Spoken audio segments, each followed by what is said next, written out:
Rana Sunshine, tu sais, je voudrais te parler des civilisations anciennes en fait aujourd'hui.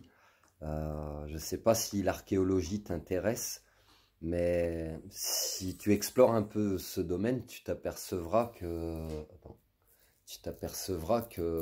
tous les ans, au fil des ans, les chercheurs, les archéologues, etc., ont des compréhensions différentes de ce qu'ils peuvent découvrir ou découvrent de nouvelles choses qui amènent complètement dans une autre théorie que les chercheurs pouvaient avoir ou que les archéologues pouvaient avoir.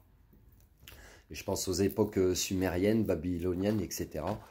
Il y a des gens qui sont beaucoup spécialisés dans la recherche de ces anciennes civilisations, etc. Et si tu fouilles un petit peu, tu vas t'apercevoir que dans beaucoup de cultures du monde,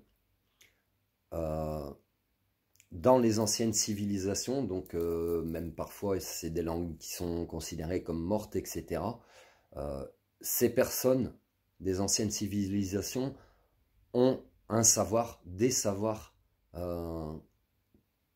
et tu te demandes en fait, à l'époque où ils faisaient des tablettes et ils écrivaient dans leur langage, un petit peu, ils expliquaient, ils transmettaient des enseignements, tu te demandes comment ils ont pu avoir ce genre d'informations à l'époque, si tu veux.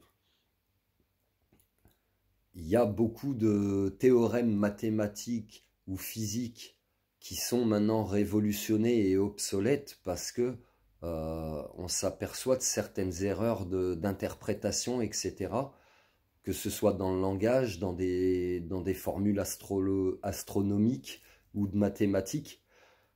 Et tout ça, la physique quantique, elle est en train de le révolutionner aussi, en plus de l'archéologie. Donc, il y a beaucoup de savoir qui est encore enfoui, qui est caché, qui est encore pas compris aussi par l'humain.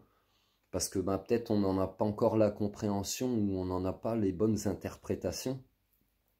Toujours est-il que dans ces anciennes cultures, il y a un savoir de malade.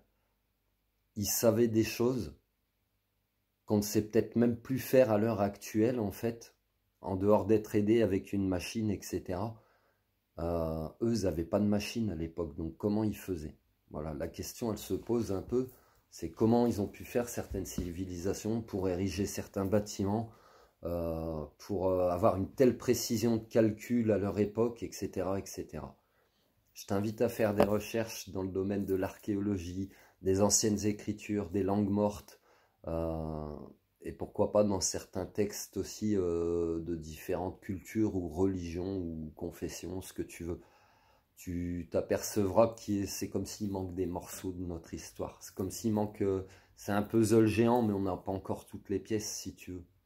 Et dans l'avenir, ça c'est une intuition, dans l'avenir, les archéologues, les chercheurs vont continuer de faire des découvertes. Il y a sûrement des langues qui sont cachées quelque part, qu'on n'a jamais découvert, qu'on ne sait pas ce que ça veut dire, etc. Il y en a sûrement même plusieurs. Il y a sûrement d'autres choses, des explications, des enseignements de comment ils ont pu ériger des monuments, comment ils ont su faire tout ça en fait. Tout cet enseignement-là va être découvert dans l'avenir, je pense. Voilà, d'ici 30 à 50 ans. Ouais. D'ici 30 à 50 ans, l'humain va prendre conscience de beaucoup de vérités qui lui ont été cachées durant l'histoire de l'humanité. Voilà ce que je peux te dire. Prends soin de toi, passe une belle soirée ou une belle journée. Love you.